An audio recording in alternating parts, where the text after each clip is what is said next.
You're listening to episode number 62 of On Purpose with Alex Beadon. Today, I'm speaking to Stu McLaren on how to create recurring revenue through membership sites. Stu McLaren is one of my all-time favorite mentors. He is a membership site expert. And in this episode, we talk about what it's like being an entrepreneur and a family man. He shares so much incredible value about how to run a successful business. I found myself asking him questions in this episode to get advice on my own business. And trust me when I say that this is one of those episodes that you do not want to miss. It's going to inspire you to create recurring revenue. It's going to encourage you to see your business in a fresh new light. And hopefully it will give you the clarity you need to jumpstart your business today. Let's do this. Do you ever feel like you're trying to balance it all? Nourishing your health while growing your business and living a life well lived? And no matter how hard you try, sometimes you slip from purpose-driven into autopilot. Take a deep breath, relax, and let's get you back to where you belong. On purpose.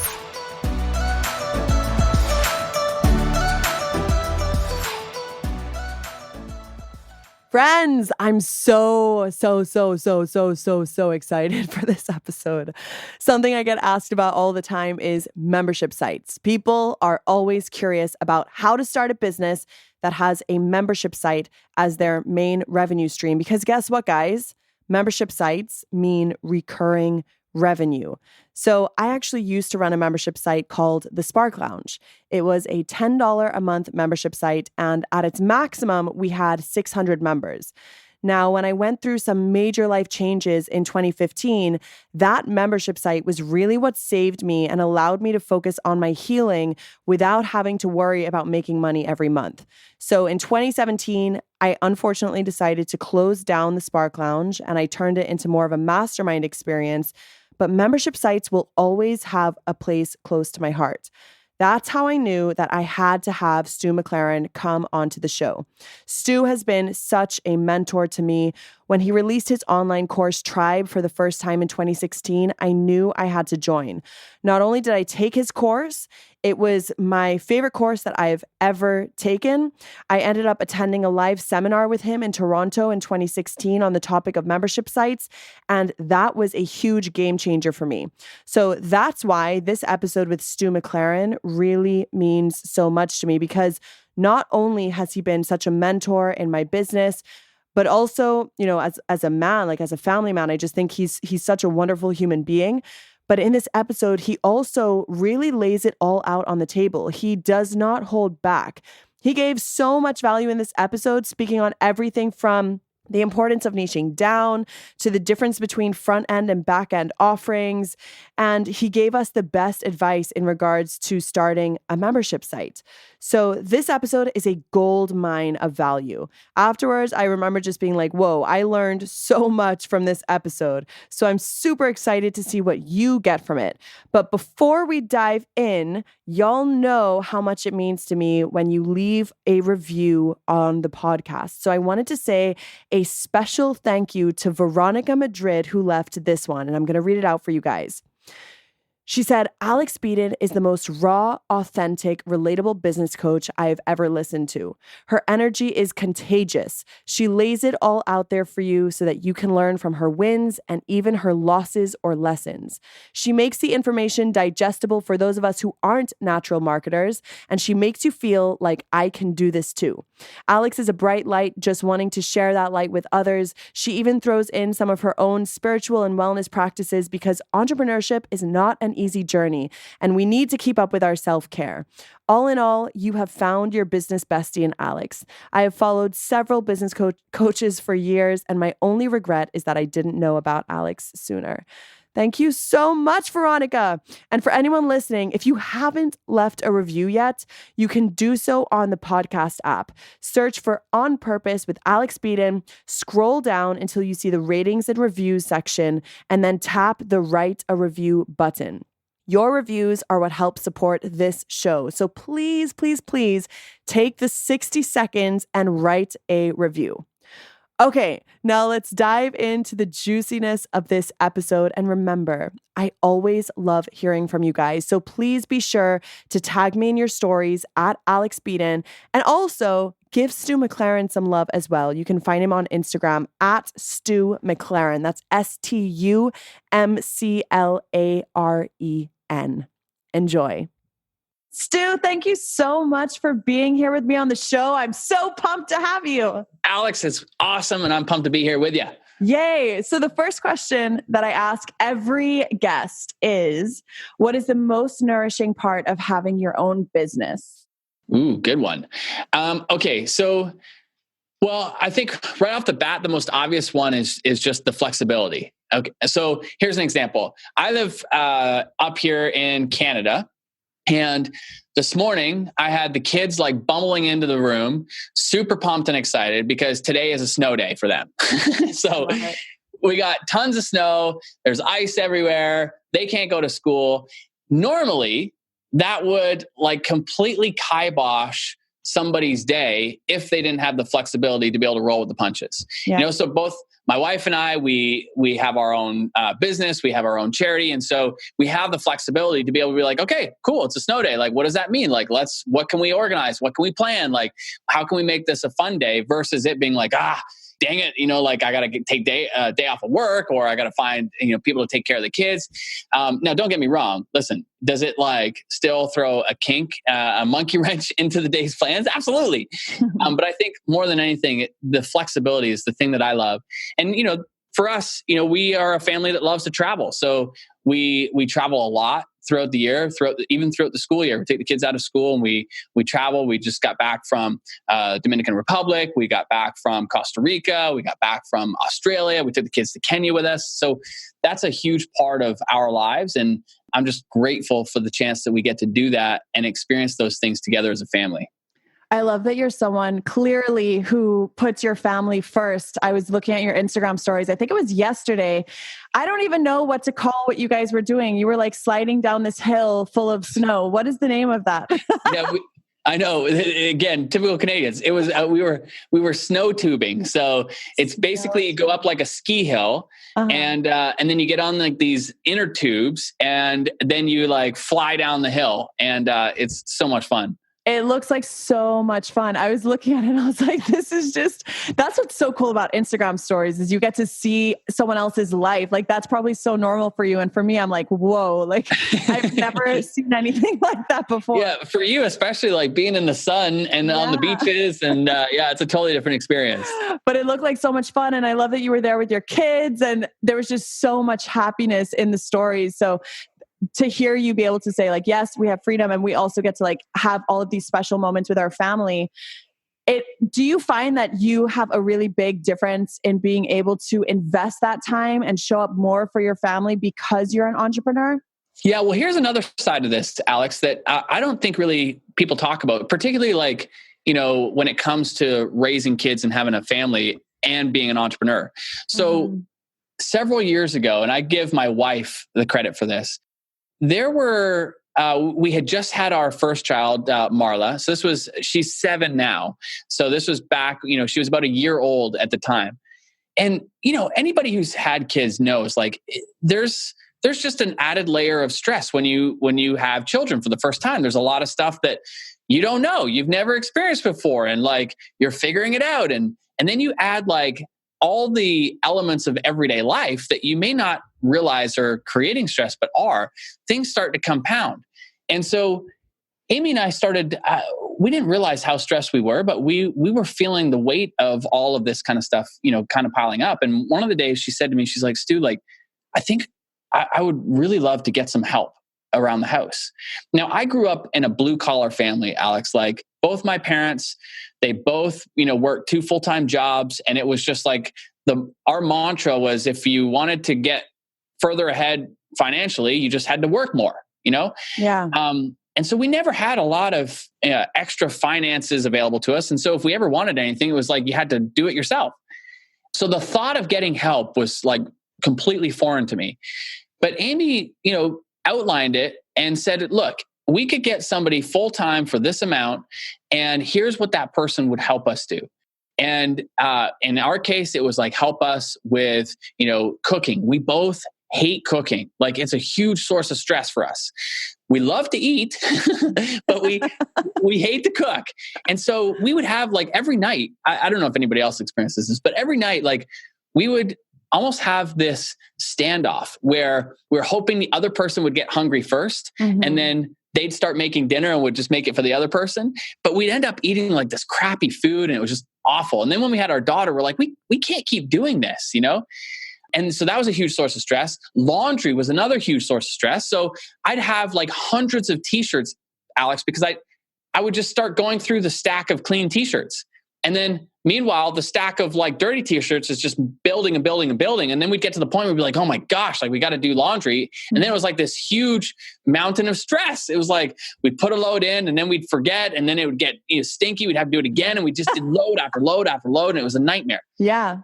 And then on top of that, like, my wife is a very social person. She loves to, host people for dinners and just get together with friends and stuff. But we were almost like embarrassed to have people over because the house was, never tidy. And so like there was all these little things, but all these little things were mounting to big things. And I'm sharing all of this because one of the best things that we ever did as a family to give us the quality of life back was we asked ourselves the question, how could we afford to hire somebody full-time?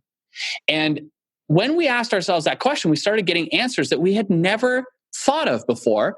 And as a result, it created, we found, we came up with some ideas to essentially generate some extra cash into the business. And we just allocated that specifically to hire somebody to help. And it was a game changer in terms of the stress that we experienced in our life, but also a game changer in terms of the interaction we have with our family. Because now when we spend time with our kids, we're not distracted by, trying to cook dinner or doing the laundry or trying to do 5 things simultaneously. When we're with our kids, we're with our kids. And we are there, we're reading with them, we're writing with them, we're wrestling with them, we're playing Uno with them, we're doing all kinds of things with them, but the time is theirs. You know what I mean? So we're present and we're there with them. And I think more than anything, like when I think about what entrepreneurship provides us, it provides us the ability to invest in the people that matter most to us. And that's exactly how we've kind of applied it. Yeah. And it's kind of like opportunity cost. I know for me, so I now all the time have lunch and dinner delivered because I know, just similar to you and your wife, that if it's up to me and my boyfriend, I know I'm going to be the one who ends up cooking because he can't cook to save his life. And then it's like, it's taking so much time out of my work day that I could either be spending working to bring in more money or resting. Totally. Which is really important as well. It's peace of mind, right? Like I guarantee you enjoy the meals a heck of a lot more. You have more time, to be with your boyfriend and or to, invest in the projects that you're working on with your business. Like that, I think more than anything, we forget about the time in between the scheduled appointments. Yeah. And if we're constantly like our mind is consumed with all the other stuff, we just never have a time to just, as you said, just relax and chill and just kind of rejuvenate. And that's what it is. It's the headspace. It's like knowing, like before I'd always be like, okay, I know I want to eat healthily and I'm a vegetarian, so I need to make sure I get enough protein. And when am I going to the grocery store? And now I don't have to think about any of that. I'm like, my girl has me. She delivers twice a week. I know I'm going to be good. Totally. And you're better off for it. You are healthier. Because you're getting that stuff in. It's just like, it's having somebody there that's doing it for you to ensure that you're going to do it. It's like the things that you want to do, but you never quite get around to. But now when you got that help, it's guaranteed you're going to be doing it. Yeah. So I'd love for you to introduce yourself and share with those who don't know you and may have never heard of you, who you are and what you do. And then I'd love for you to tell us a little bit about your backstory and how you got to where you are today. Yeah. Okay. So as I mentioned, I grew up in a very blue collar family. Both my parents are 2 of the most amazing people in the world, and they worked a lot. That was how we immigrated. We were, immigrated from England to Canada. My parents, we didn't have a lot of money at all. And it's not like, we were living on food stamps or anything, but we just basically, we would vacation once every 4 years as a barometer of, success, if you will. Mm-hmm. And so it was just one of those things where like my parents just worked a lot. And when I was around 12 years old, I had this realization that success wasn't about the amount of time that you worked, because nobody worked harder than my parents. And so I realized, like, even though my parents worked so much, we weren't the most financially successful family. So like, what gives? Like, there's got to be some reason why some people are working less and yet have more. And so that seed was planted like around, my dad tells the story of when I was, it was around the 12 years old when I started asking those types of questions. And so long story short, I had no idea what I wanted to do with my career. I went to school for business because it gave me the most options. And quite frankly, like, a bunch of my friends were going to that program. So, that was convenient. Yeah. But I came out of there and I felt like a square peg in a round hole, because they were essentially, training us to be corporate, executives. And sure enough, I signed on the dotted line to work for a big company up here in Canada, and my parents were ecstatic because I was making more than both of them combined. I had a company car and all the benefits, and they were like, "Yes, like, as parents, we've done it." But there was like this knot in my stomach. Like, I knew if I went down this path, I would get trapped, because I'd get trapped into the convenience of, having a regular paycheck, and it would trap me where it would be much more difficult to get out, versus now, or then when I was a student, I was like, I'm used to eating peanut butter and jam sandwiches. Like, if there's ever going to be a time to struggle, now would be it. Yeah. So I went out on my own, and I started initially, I didn't know what I was going to do, but I started speaking. I became a speaker because I was really passionate about creativity. It made a huge difference in my school. I went from failing out of my first year of university to graduating top of my class, named most outstanding male, because I learned how to think more creatively. So I wanted to pass that on to other students. And that ultimately led me to realizing I had a lot to learn about business, because, I was getting by. I was doing okay. I was maybe making $30,000 a year, but it was hard. It was like a uphill grind. So there was this one time I went to a seminar, and they taught like how to package what it is that into like courses and information products and so forth. And that just kind of opened my eyes. And so I started just to ask, what year was that in that you went to that seminar? Oh, I'm going to date myself now, Alex. Come on. So that was, let me see here. That was 2003. So wow, that's amazing that you went to that people were speaking about that in 2003. Listen to you. That was way back then. You guys had the interwebs back then. But today it's it's not even common today, to be honest. I still tell people what I do and they're like, what? So, and we're in 2019. So I can't imagine in 2003 what the perception of that must have been.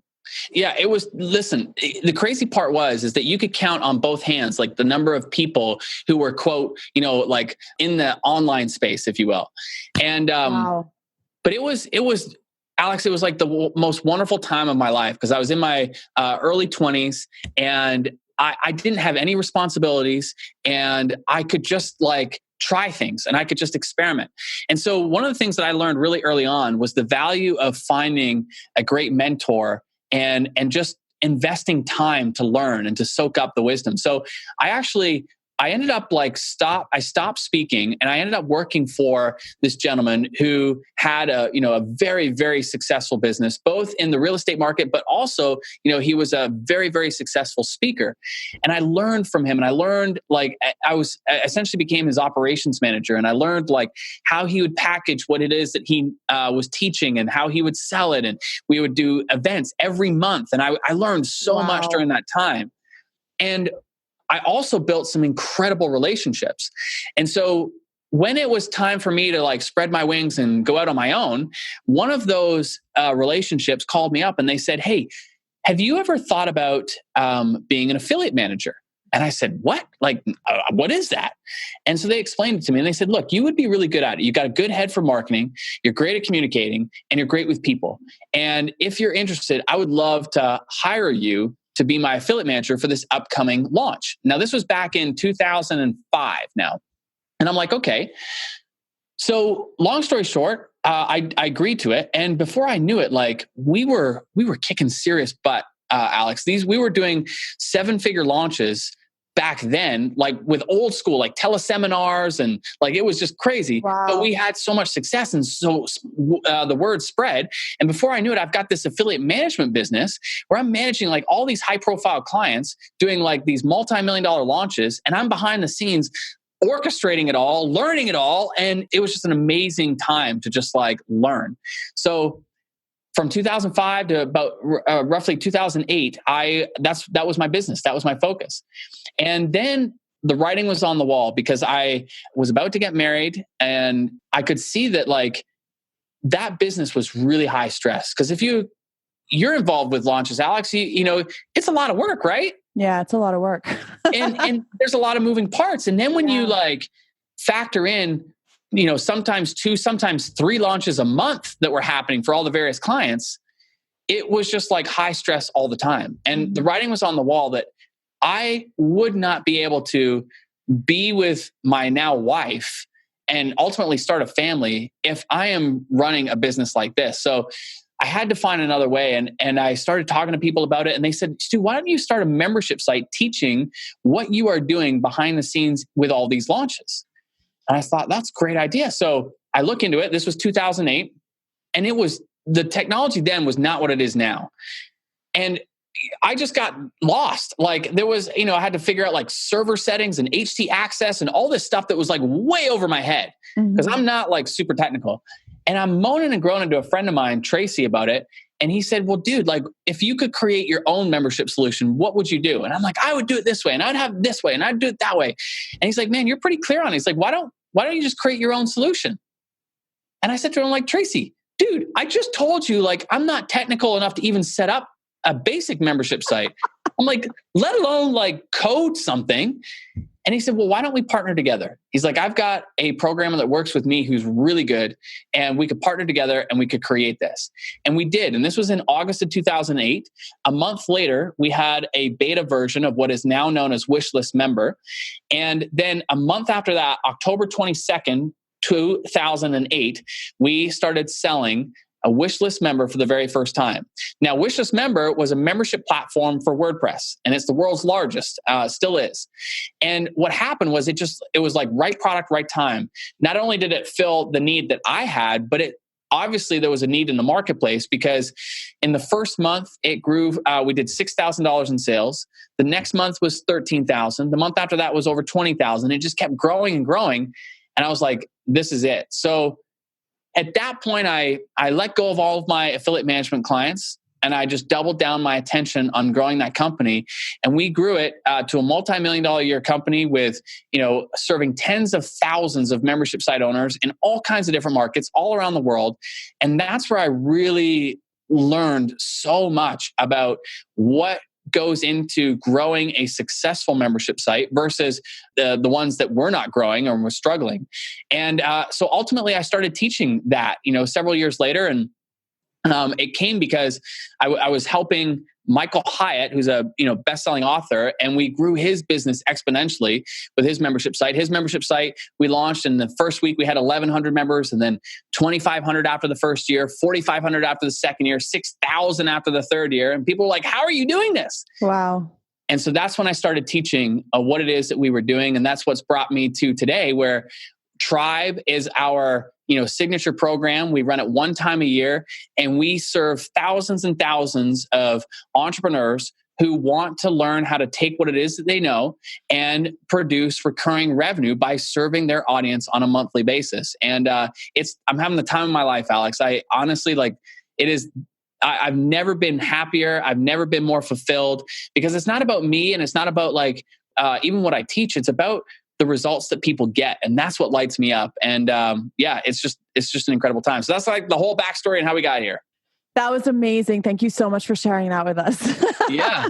And I have to say, I've done a lot of online courses, and I think Tribe was the most impressive online course that I've ever taken. So I have to give you a round of applause for that. That means a lot, Alex. Yeah. Thank you for that. It was just so well executed, and the way that you show up in the group during the live course is just amazing, and the community is awesome. And so congratulations on Tribe, because that's just such a phenomenal accomplishment.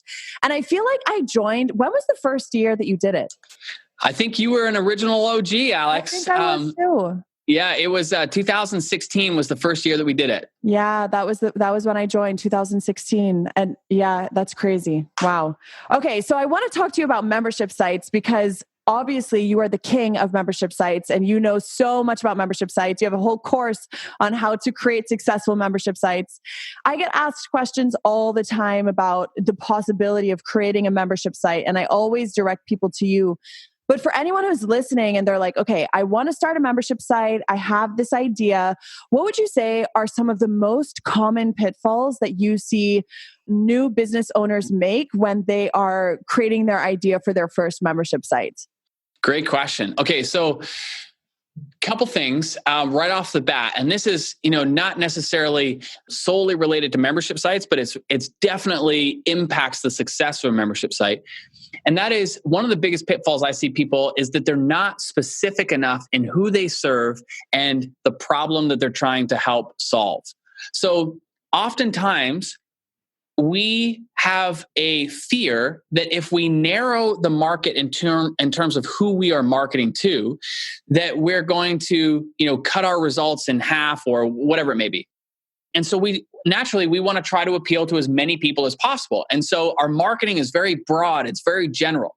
But when it's very broad and very general, it doesn't cut through the clutter and it gets lost in a sea of everythingness. And so as an example, like when I first started my career, this is a bit embarrassing, but I'm going to share it with you, Alex. I like it. Yes. I had a brand that was called My Idea Guy. And I used to try to help all entrepreneurs with growing their business. Because I really do. Like, I have a real passion for helping entrepreneurs. It's, I believe that we're the ones that are changing this world. Like, forget government, forget everybody else. Like, it's entrepreneurs that are the ones that are changing the world.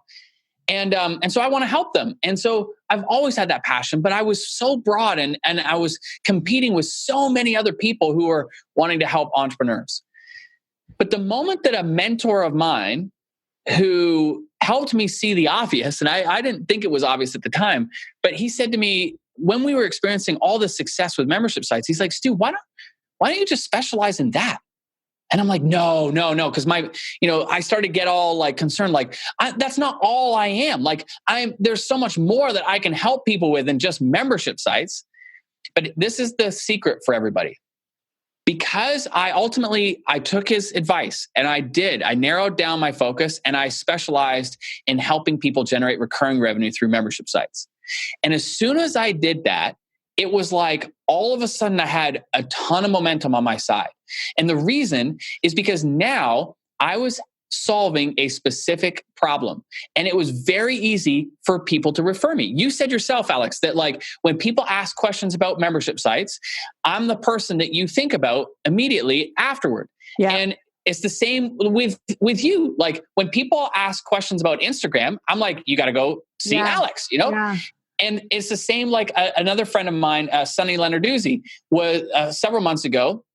She was on Instagram and she made a post and she said, like, for years and years and years, she has used I'm going to mix up it's like is it a hair straightener? Is that what you call it? Yes. Okay. I'm way out of my element telling this story, Alex, but I'm going there. So anyways, so for years and years and years, she has used a hair straightener, but naturally her hair is very curly, but she never liked it curly. So she's been straightening her hair for like decades. And so on this post, she said, like, I'm finally just going to let my curls go. Like, that's who I am. I'm going to let them go. She's like, but I have no idea how to manage curly hair. She's like, does anybody have any tips? And as soon as I read that, I immediately thought of Scott Musgrave, because Scott is a triber and his area of specialty is managing curly hair. So I'm like, Sonny, you got to talk to Scott. And I tag Scott. I'm like, he's the king of managing curly hair. And that's my point.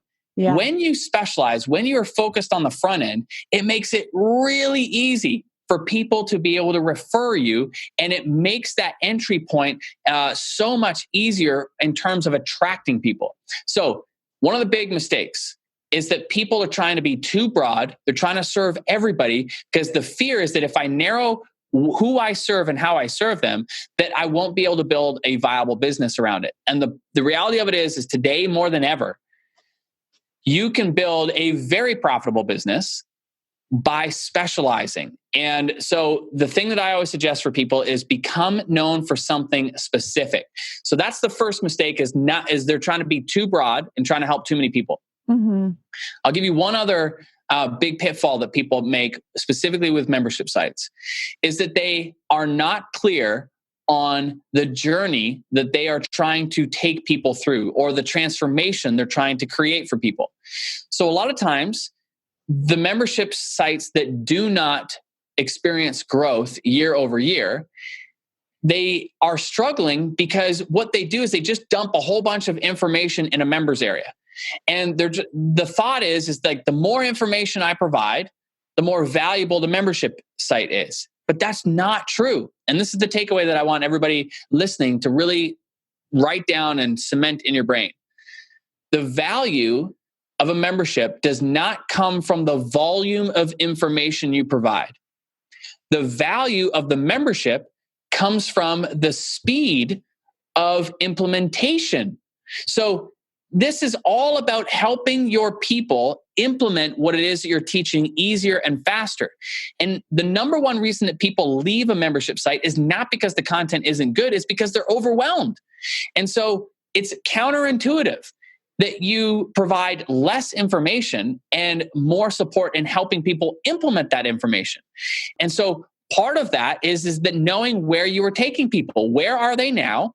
And where do they want to end up? And what are the stages of progress that somebody would go through to get from point A to point B? And many times, more often than not, people aren't clear in terms of the journey or the transformation they're helping their people create in their lives. And because of that, it just becomes this huge, overwhelming source of information. And that's why people leave. But when you're clear on the journey that you're taking people on, and you chunk it down into bite-sized pieces, now what's going to happen is you're going to see more progress. Your people are going to get better results, and that's going to create momentum, and they're going to stick, and they're going to stay, and your membership site's going to become more profitable. Does that make sense? Yes, it makes so much sense. And I'm so excited because I know people are listening and they're like, yes, this is what I needed to hear. Everything that you just shared is so, so valuable. So I want to say thank you for that. Yeah. There's one thing that you mentioned, you said to stay focused on the front end. So I'd love for you to expand more on what you meant when you said that, especially in terms of what you would advise on the back end then.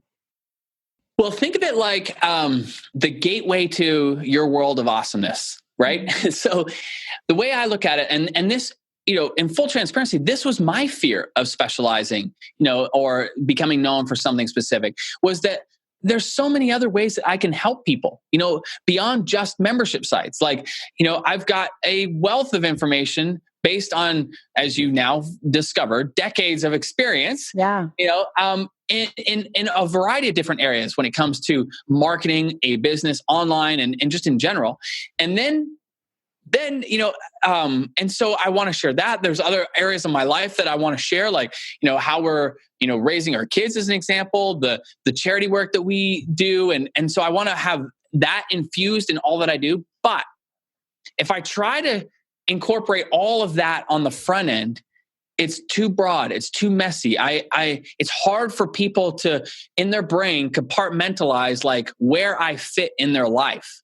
Mm-hmm. And so when I talk about becoming known for something specific on the front end, that is what makes it easy for me to attract people into my world. Because if somebody has that problem that they want to generate more consistent, steady, recurring income, I'm your guy. And then once you come into my world, then I can infuse all the other things that I want to share and teach as we are deepening our relationship together. Mm-hmm. And that's when it goes from becoming known for something specific on the front end to now like being able to go deep with people in a whole bunch of different areas. But had I not been focused on the front end, those people would never be in my world. Does that make sense? Yeah, that makes total sense. So it's like the gateway. So like when the fear is that if you narrow it on the front end, then you're narrowing your market. But the reality of it is when you narrow on the front end, you actually gain a ton more traction and you'll attract people a lot easier into your world. And then once they're into your world, now you can expose them to all the other awesomeness that you have for them and that you provide. But the main thing is that on the front end, to new people, you want to be known for something very specific. The more specific it is, the easier it is for people to find you, the easier it is for people to refer you, and the easier it is for people to know that you are the right person for them right now. Yeah. So I'm actually going through this myself right now in my own business. So I came out with Gram Slam, which is my online course about Instagram stories. I created that at the beginning of 2018. And it's so funny because when I went to see you I can't remember when that was. It must have been 2017 in Canada. Remember we had that like little meetup with I think it was like 20 people or something. Yeah. The biggest takeaway from that was you saying, you know, when someone goes into let's just say they go out for drinks or whatever, or dinner, and like, what is the thing that's going to make someone mention your name? And at the time I was like, I don't know what that thing is. Fast forward to me coming out with Gram Slam, I suddenly realized the insane value of my name being attached to Instagram and Instagram stories. And it's funny because I'd been kicking and screaming and like, I don't want to be the Instagram girl, but that's how people are finding me. And so fast forward to, I just launched my signature program called the School of Killer Impressions, which is all about branding and visibility and strategy and marketing sales. It's like a lot of different things. What I noticed is like 80% of the people who bought the School of Killer Impressions were already Gram Slam students. Totally. So my question for you is, when you're working with things on the back end, you're not even showing it to the people who are like just randomly finding you online. You're only offering those things to your existing customers, correct? That's exactly it. Because here's what happens. If you start offering all these other things on the front end to anybody and everybody, it starts to water down your area of specialty. Yeah. So now people don't know quite what it is that you do. What is this? Is Alex known for like Instagram, or is it branding, or is it marketing, or is it like, and it would create confusion. But when you offer it on the back end, your people already know you. There's already a relationship there. And one of the things that I am really adamant about in business in general is playing the long game. In fact, just before we were jumping on here, we have the majority of our team are here, and we're planning out a whole bunch of things, coming up. And one of the things that we were discussing was, I was saying, like, as a team, I don't ever want us to lose sight of the long game. And the long game is, you'll see this happen, Alex, where people will make decisions that will generate a short-term burst in sales, but will absolutely damage their either reputation or their momentum long-term. And so I'm not ever interested in trying to maximize short-term sales if it means it's going to damage the long game. You know what I mean? Yeah. And so here's an example of that. And again, it's not to say that it's right or wrong. There's no right or wrong here. But when we are like, I just like playing the long game. And the long game means that we do things now and we plant seeds now that we're going to be able to harvest down the road. So we're starting to see this already for our tribe course. As an example, 7 of our top 10 JV partners for tribe last time around were past tribers.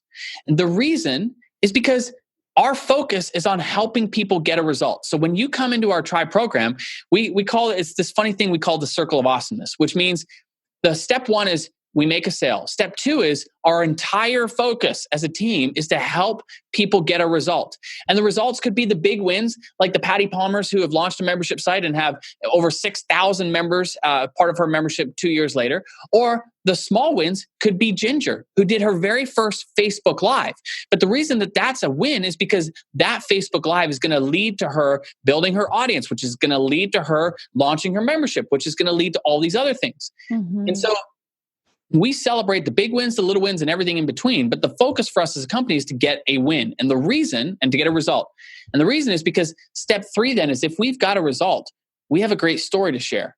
And when we've got a story, step 4 is about sharing that story, which leads to generating more sales.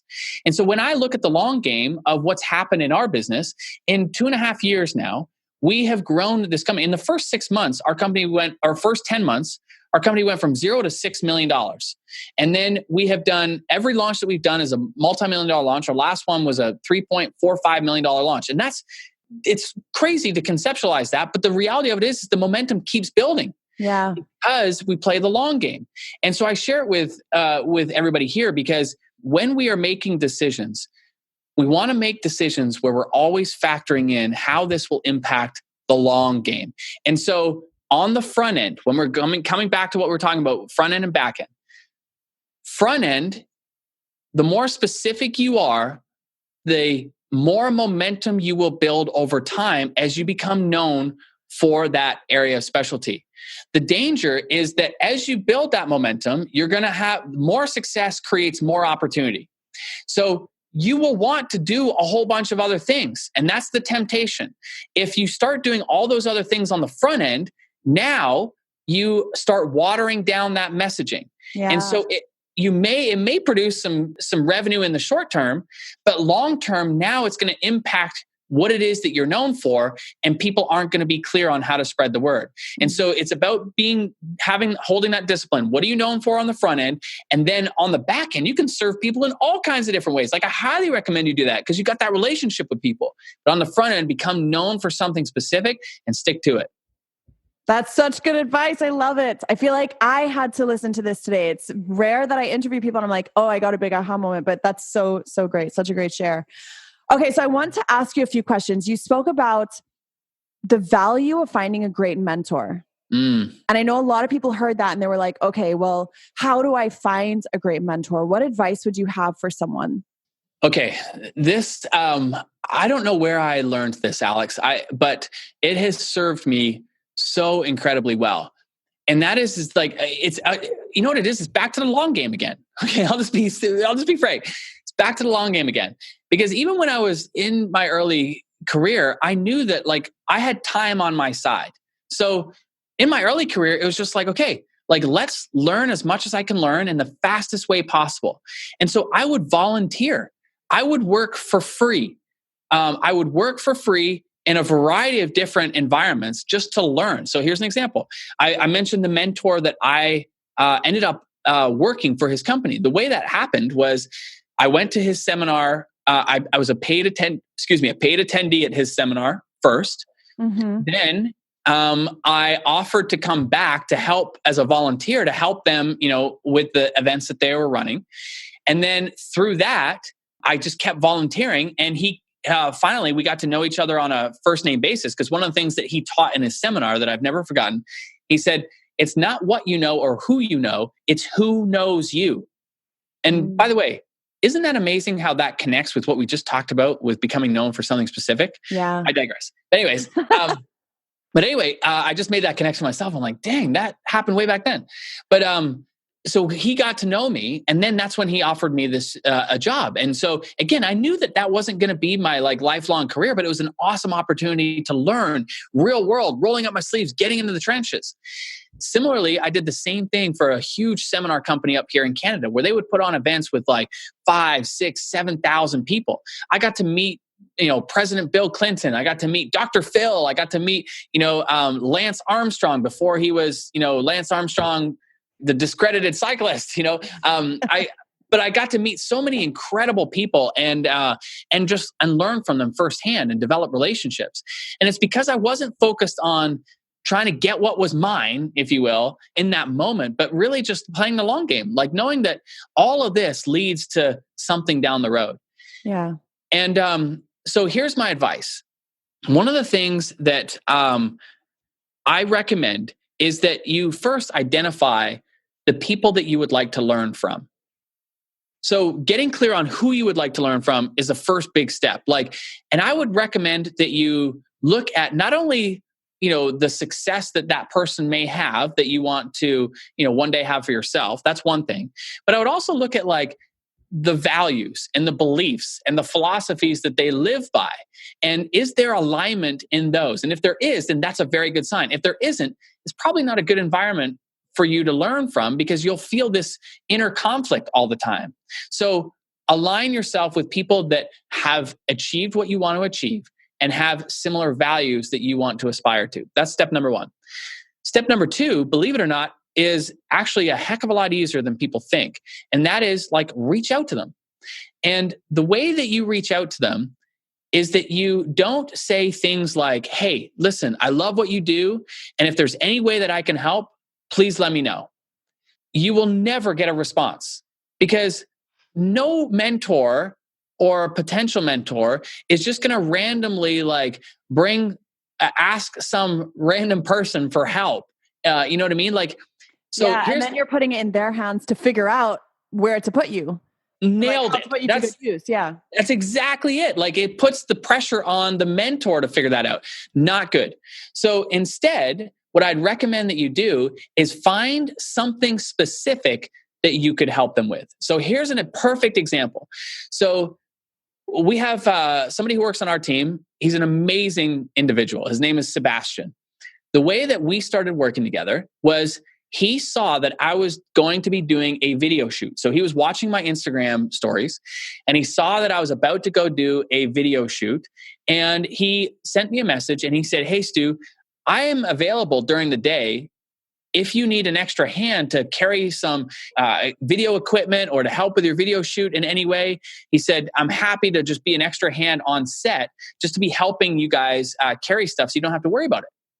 And I was like, And again, like, because it was something specific, and in fact, we did need an extra helping hand. So I said, sure.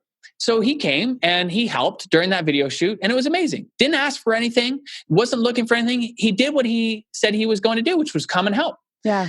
Then fast forward a couple more months, he reached out again. We were doing a live event, and he said, "Hey, Stu, I see you're doing a live event. I'd be happy to help as a volunteer with registration or behind the scenes, like if you need whatever you need running around. But I know like events can be hectic, and if you need a helping hand, I'm happy to help."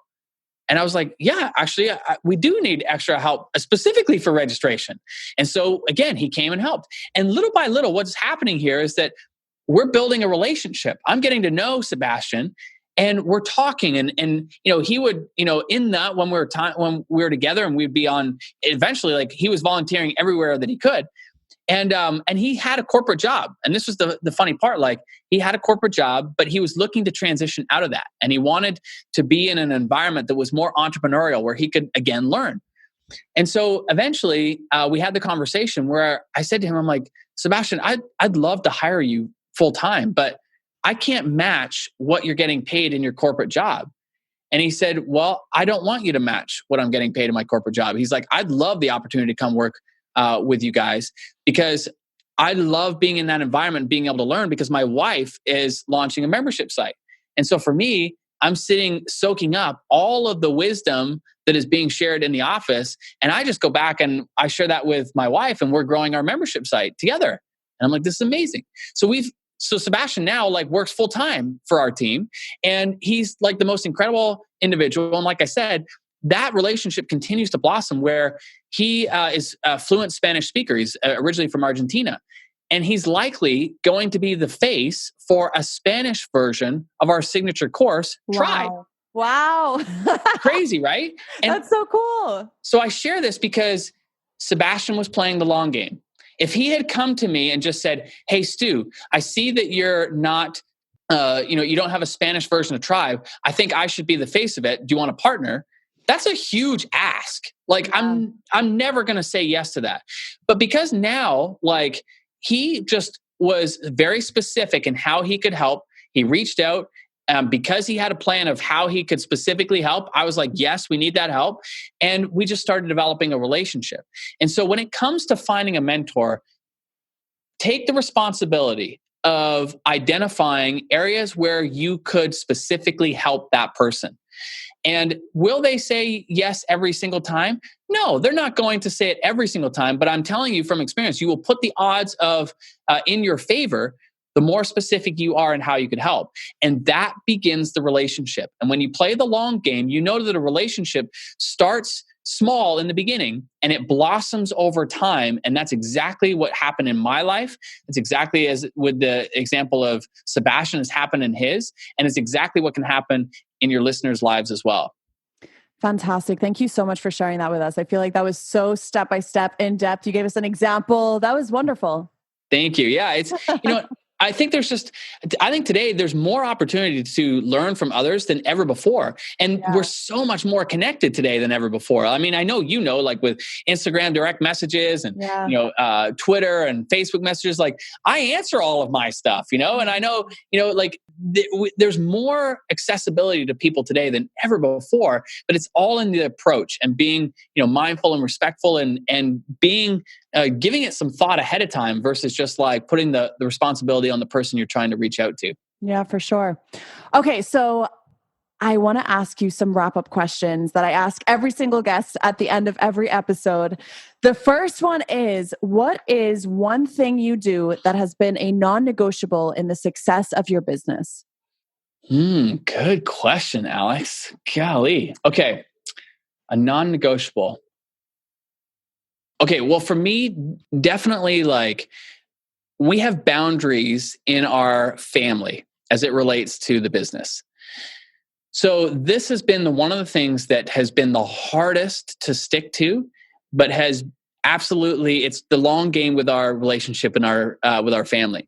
So as I said to you before, the more success you experience, the more opportunities come your way.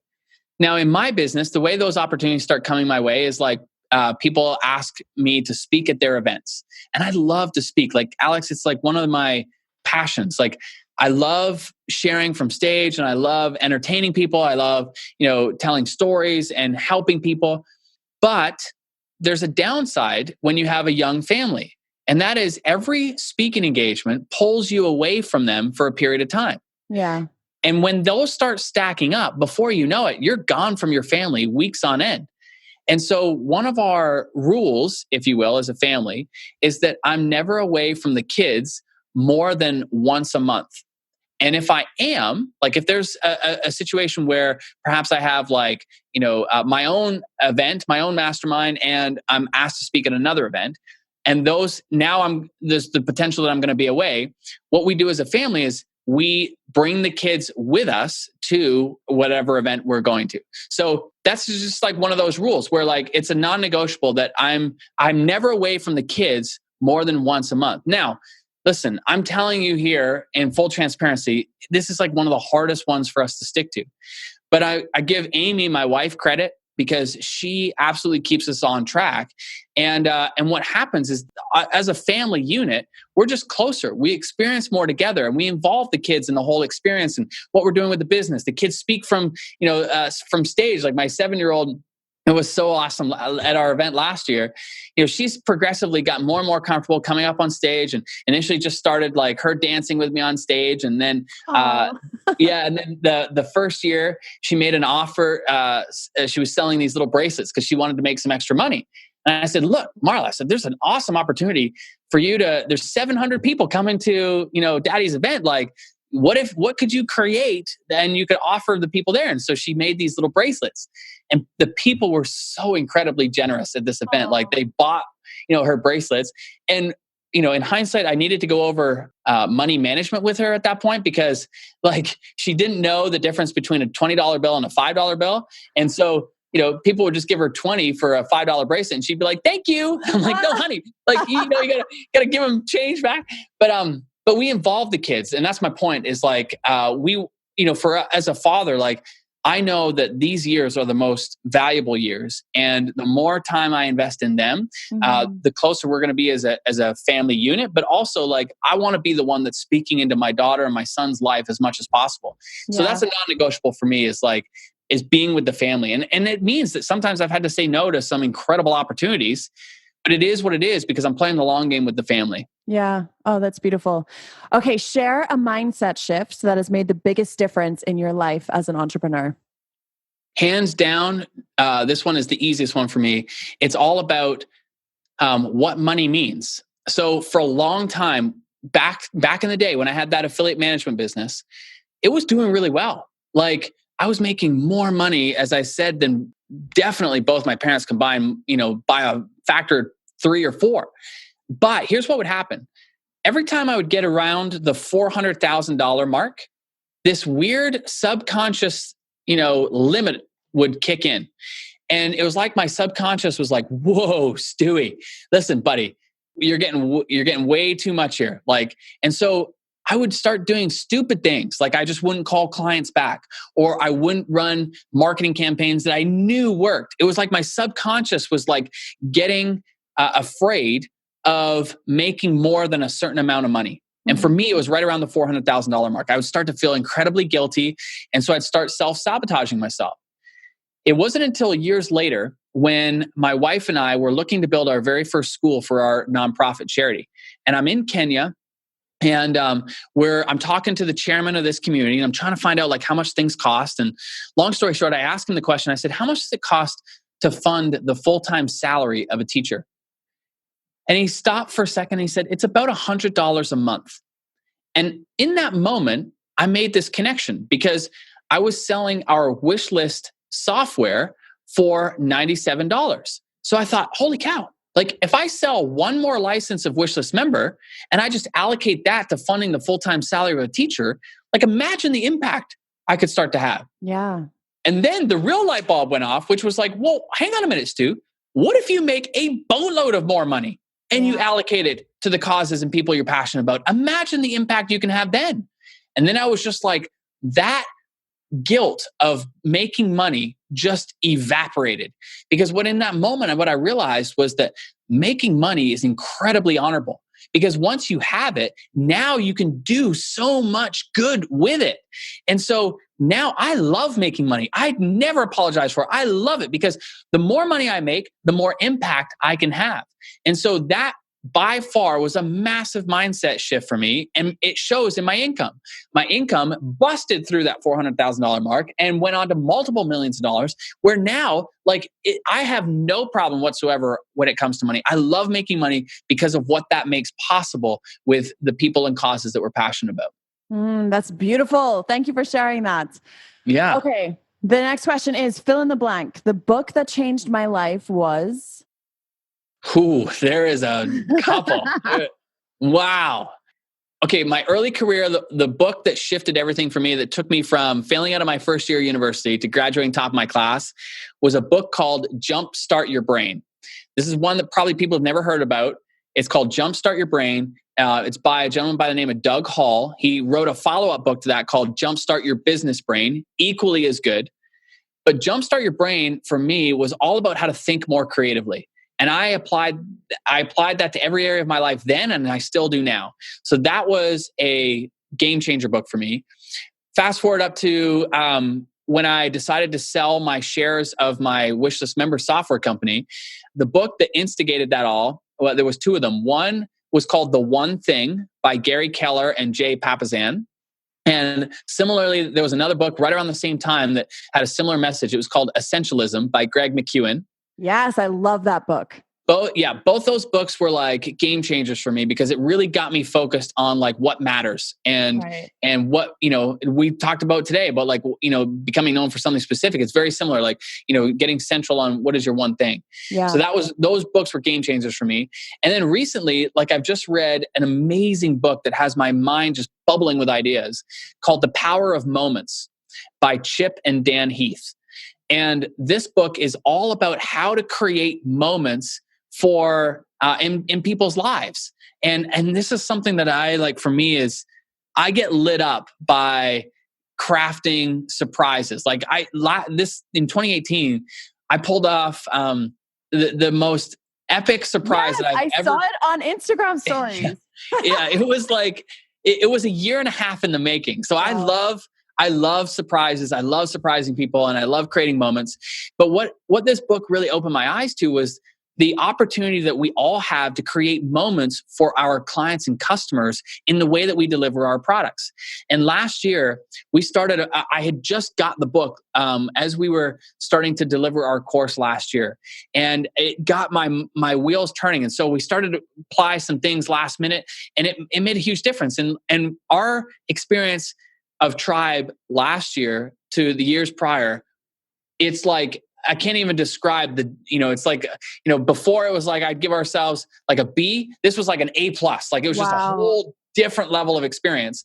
And and it cut our refund rate in half from 7% down to less than 3.5%. We had more success stories than we've ever had before, to the point where now we have a weekly podcast which features, our students who have gotten phenomenal success because we have so many stories to share. Wow.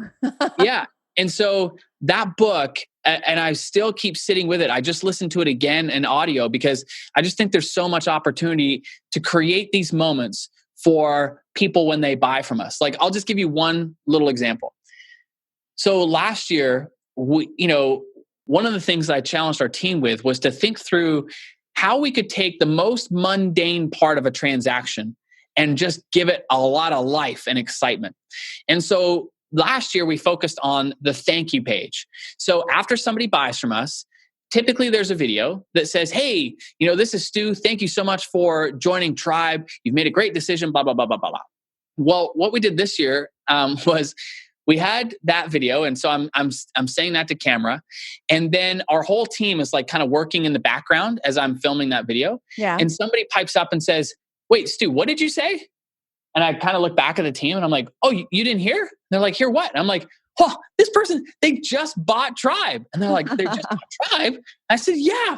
And then all of a sudden the team just starts celebrating and there's like confetti and balloons and all kinds of stuff going crazy. And I come around to the camera and I shoot this confetti cannon and it's just like all this confetti in front of the camera. And I'm like, welcome to Tribe. And it was like this whole funny thing.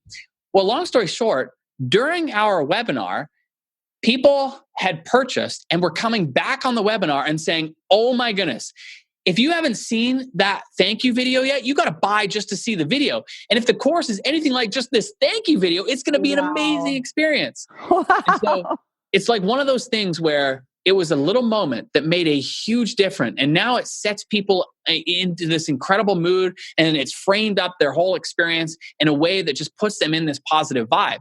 And that's why that book has, just got my mind going in all kinds of different directions. Another, you do a great example of this too, Alex. I remember when people were signing up for your program, you have like that beautiful, Post-it note wall. The Post-it note wall. Yes. And it was genius. I love that. Like I saw that. I'm like, oh my gosh, my heart just melted. I was like, that is amazing, Alex. And I just want to give you a ton of credit because that's an example of a moment, you know what I mean? That you're creating with those customers. And so, you're naturally wired to think that way too. And the book is just really good because it brings that out of you. That's awesome. I can't wait to check out that book. Okay. This is the last thing. And I ask every guest to do this and I love it. I ask every guest to challenge our listeners to do something this week, to take some sort of action step this week. So what would you love to challenge our listeners to do? I would challenge your listeners to ask their audience, how would you recommend me to somebody else if you were at a party? So what I want you to do is I want you to hear the words that your audience would use if they were going to refer you. So what specifically are they saying? How are they suggesting that you could help that person? What we want to do is we want to identify, are people clear or is there uncertainty in how they would recommend you? Yeah. Like Alex, it's super clear. If anybody wants to learn how to grow Instagram or get better results with their Instagram stories, you're naturally the person that's immediately going to come to mind. So that's easy. That's an easy referral. But when it's mushy and when it's muddy and people aren't clear, then we know we got to go to work to become more specifically known for solving a specific problem. Mm-hmm. And so that's the challenge I would throw out there is look, find out right now whether your front end messaging is clear or not. And you ask people, how would you refer me to others? And then shut up and don't say anything. Let them speak. Let them respond. And you'll find out real quickly whether you need to improve in that area or not. That's amazing, Stu. Thank you so much. This has been such a fun episode and such a high value episode. And I just love your energy. I love all the stories that you've shared with us today. You went on for more than the 45 minutes that we were hoping for. So thank you for that as well. And I would love for you to just let everyone know where they can find you online. Well, thanks, buddy. I appreciate you. And thanks for having me. Yeah, best place. There's, you can listen to our podcast. We've got an amazing podcast called... Did you just launch it this week? Well, we launched it, a couple months ago. Actually, no, a month ago. Okay. And it's being featured by iTunes right now and new and noteworthy. So we're super stoked about that. It's called It's a Tribe Thing. And on this podcast, it's stories of people who are launching membership sites in all kinds of different markets, from photography and calligraphy to fitness and finance and music and all kinds of health and business. And there's all kinds of niche markets, dog training, you name it. And the great thing about it is that some people have, no audience when they're beginning. And so we talk about, like, how did they launch a membership site if they didn't have an audience? Yeah. Others who have audiences, they just not monetized it in the form of a membership site before. To others who have had membership sites for years, but had flatlined, and then all of a sudden a couple things changed and boom, their results took off. So we get behind the stories of how they did it and what it is that they are focused on to be able to get these kind of results. And it's incredibly inspiring, and it shows you what's possible. And this is, for me, more exciting than anything else, because what I want people to realize is that membership sites are the future of business. It's why companies like Netflix and Amazon and Apple, even companies like Walmart, for crying out loud, are transitioning to a membership model. And it's the reason why thousands and thousands of us, you included, Alex, are in this boat, who have membership sites and are growing, thriving businesses. So that's what I'd recommend, is everybody go check out the podcast. It's a Tribe Thing. And while you're there, check out, there's another one called Marketing Your Business, which is my personal podcast, where it's, 3 times a week, I share my thoughts about how we're growing our business. So it's kind of like behind the scenes. But those are the 2 podcasts I'd recommend people go check out. Amazing. I appreciate you so much, Stu. Thank you for being on the show. You're awesome, buddy. Thank you. Thank you so much for listening to today's episode. If you enjoyed it, I would love for you to give me a shout out on your Instagram story or anywhere, just letting me know what your biggest takeaway was. You guys have no idea how helpful and useful it is for me when you message me telling me what your aha moments were, telling me what it is that you took away from the podcast. It helps me understand what is most valuable to you, and it helps me understand how I can be of the highest service to you. So if you could take 2 minutes to do that, I would really appreciate it. Thank you guys so much for watching. I hope to hear from you over on Instagram. You can find me at Alex Beadon, and I will talk to you again very soon. Bye.